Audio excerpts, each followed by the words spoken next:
आप देख रहे हैं मथुरा न्यूज 24। श्री कृष्ण जन्मोत्सव की धूम सारे विश्व में गूंज रही है।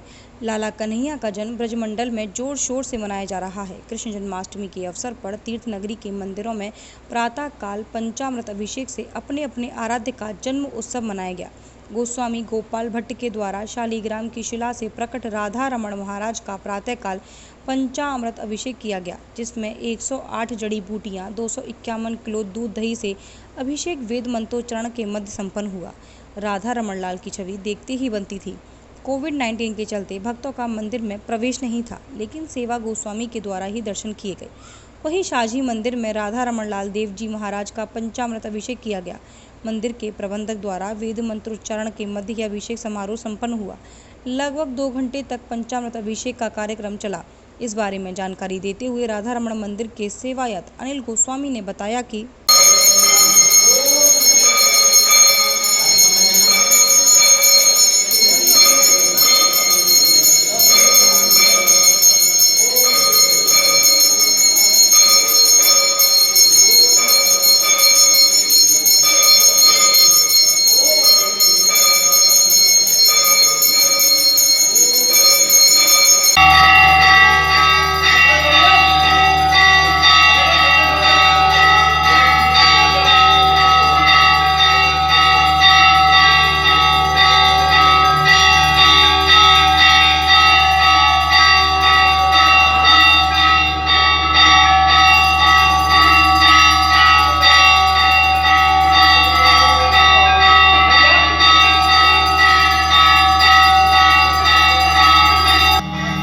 जन्माष्टमी के उपलक्ष्य में श्री राधा रमण मंदिर में जो अभिषेक की परंपरा है, ये 500 वर्ष लगभग पुरानी है। आज से 25-30 साल पहले दिन में जन्माष्टमी का उत्सव संपूर्ण विश्व में केवल राधा रमण मंदिर में ही मनाया जाता था। उसका विशेष कारण श्री राधा रमण देव का प्रागट्य दिन में हुआ, इसलिए ये जन्माष्टमी का उत्सव दिन में मनाया जाता है। बुधवार को समूचा ब्रजमंडल अपने आराध्य और यशोदा नंदन भगवान श्री कृष्ण के जन्म महोत्सव के उल्लासमयी वातावरण में डूब गया। चारों ओर लॉकडाउन और कोरोना वायरस के बीच समूचे विश्व में कृष्ण भक्त अजन्मे के जन्म महोत्सव के आयोजन की तैयारियों में व्यस्त दिखाई दिए। वहीं जिलाधिकारी के निर्देश पर सभी मंदिरों में परंपरागत रूप से जन्म महोत्सव का आयोजन किया जा रहा है, लेकिन मंदिर में श्रद्धालु न होने से सन्नाटा दिखाई दिया। इसी श्रृंखला में मथुरा के विश्व विख्यात ठाकुर श्री द्वारकाधीश महाराज मंदिर में श्री कृष्ण जन्म महोत्सव का आयोजन बुधवार को किया गया। इस अवसर पर मंदिर प्रांगण में पारंपरिक तरीके से ठाकुर जी का जन्म महोत्सव मनाया गया, जिसके चलते प्रातःकाल 6:15 पर मंदिर में ठाकुर जी के श्री विग्रह का पंचामृत स्नान सेवायतों के द्वारा वैदिक मंत्रोच्चारण के मध्य कराया गया। इसके उपरांत ठाकुर जी के भव्य श्रृंगार के दर्शन खोले गए। अलौकिक पोशाक एवं दिव्य रत्नों से सुसज्जित आभूषण धारण किए हुए ठाकुर जी मनोहारी लग रहे थे। श्री विग्रह के पावन दर्शन कर उपस्थित श्रद्धालु और टीवी चैनलों के माध्यम से प्रसारण देख रहे भक्तजन कृतार्थ हो गए।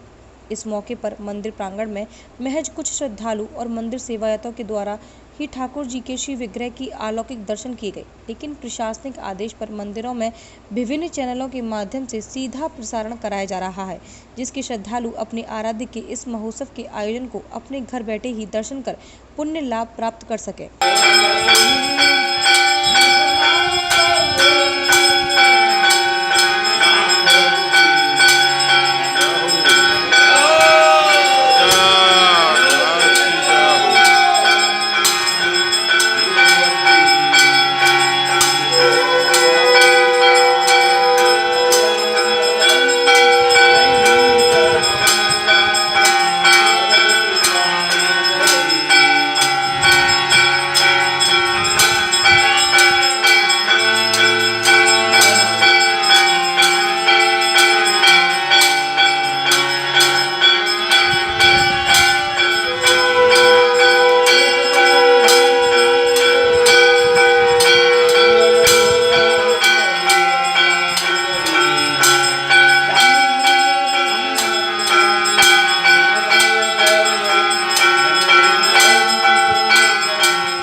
का महापर्व मनाया जा रहा है, लेकिन कोरोना महामारी के बीच में इस पर्व को किस तरीके से आयोजित किया जा रहा है, क्या व्यवस्थाएं हैं मंदिर में? देखिए, पुष्टि मार्गीय संप्रदाय में ठाकुर जी की सेवा का जो स्वरूप है वह बाल स्वरूप है और ठाकुर जी के लाड़ लाने की प्रथा पुष्टि मार्ग संप्रदाय में है। तो अजन्मे का जो जन्म आप कह रहे हो, वह अजन्मे का जन्म बड़ी धूमधाम से ठाकुर मंदिर द्वारकाधीश में मनाया जा रहा है।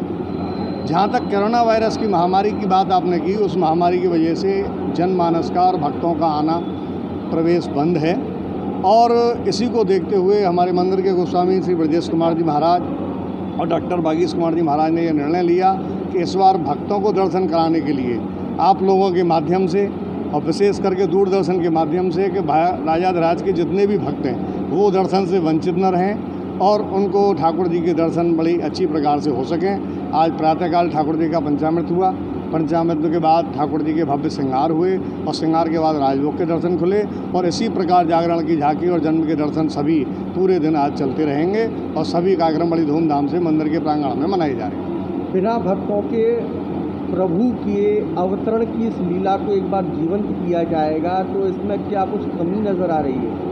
देखिए, भक्त और भगवान के बीच का जो संबंध है वो बड़ा गूढ़ है और भगवान भक्त के बस में है। भक्त जहाँ भगवान का आह्वान करेंगे भगवान वहीं प्रकट हो जाएंगे। इसलिए आपके माध्यम से मैं भक्तों से भी ये कहना चाहूँगा, वे स्वस्थ रहें, घर में मस्त रहें और ठाकुर जी का जन्म अपने घरों में बड़ी धूमधाम से मनाएं। श्री कृष्ण जन्माष्टमी महोत्सव के पावन पर्व पर नव निकुंज वासिनी श्रीमती शांति गोस्वामी जी की पुण्यतिथि में श्री हरिदासीय वैष्णव संप्रदाचार्य श्री मृदुल कृष्ण गोस्वामी जी ने ठाकुर श्री बांके बिहारी जी की सेवा महोत्सव के शुभ अवसर पर मंदिर के लगभग 250 सेवादारों को सोशल डिस्टेंसिंग का ध्यान रखते हुए रोग प्रतिरोधक क्षमता, शहद सामग्री एवं सहायता राशि प्रदान की। इस अवसर पर आचार्य श्री ने कहा कि प्रभु के जन्म महोत्सव एवं उन्हीं की सेवा महोत्सव के पुण्य अवसर पर उन्हीं की सेवा व्यवस्था में लगे हुए सेवादारों की सहायता करना प्रभु की निष्काम सेवा है। आज भगवान श्री कृष्ण के जन्मोत्सव के उपलक्ष्य में एवं हमारे पूज्य माता श्री शांति देवी गोस्वामी जिनका आज पुण्य स्मृति भी है, तो मन में संकल्प हुआ क्योंकि इस समय बिहारी जी की सेवा का भी अवसर है, तो बिहारी जी महाराज के मंदिर के जितने भी सेवादार हैं उन सबको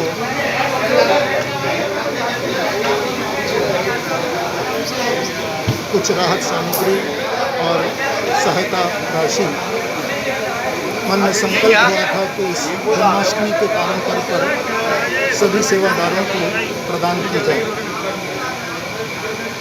क्योंकि आज के दिन आज से 5,500 वर्ष पूर्व भगवान श्री कृष्ण इस धराधाम पर साक्षात अवतरित हुए।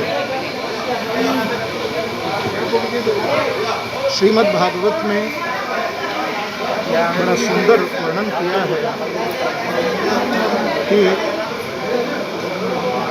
देवताओं की प्रार्थना पर ब्रह्मादित्य भगवान श्री कृष्ण जिन्होंने ब्रह्मा जी को कहा था कि मैं अवतार लेने जा रहा हूँ,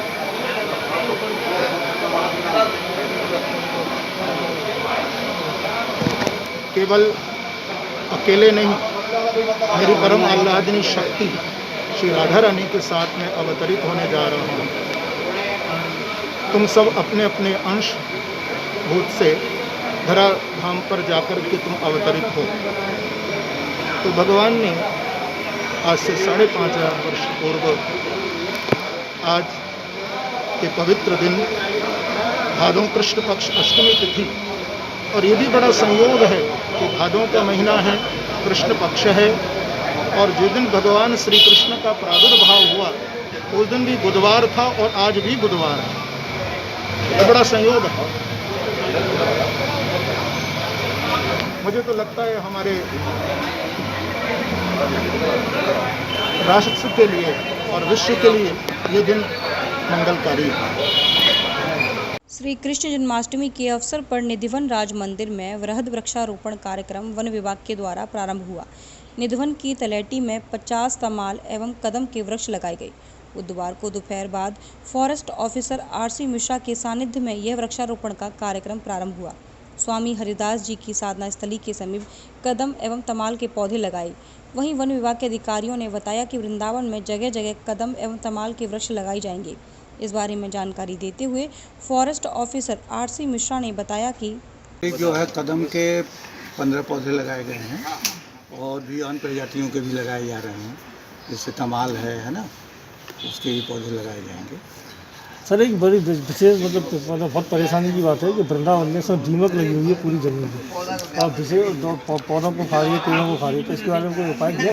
नहीं, देखिए ऐसा है ना, जैसे दीमक उमक लगी है तो उसका तो ट्रीटमेंट है, दवा है, उसको लोग यूज करें। जैसे हम वृक्षारोपण कराते हैं उसमें हम अपना दवा डालते हैं, ठीक है ना। तो जो भी व्यक्ति हमारे पास आएगा या किसी विभाग के पास जाए, दीमक का क्या उपचार है, कौन से केमिकल, कौन सी दवा डालनी है ना। देसी चीज़ें भी हैं जिनको डालेंगे जिससे कि दीमक जो है मर जाएगी। जैसे आपको बता दें कि नीम की पत्ती है, इसको लोग अपने प्लांटेशन में डालें। निमौरी है, डालें, दीमक मर जाएगी।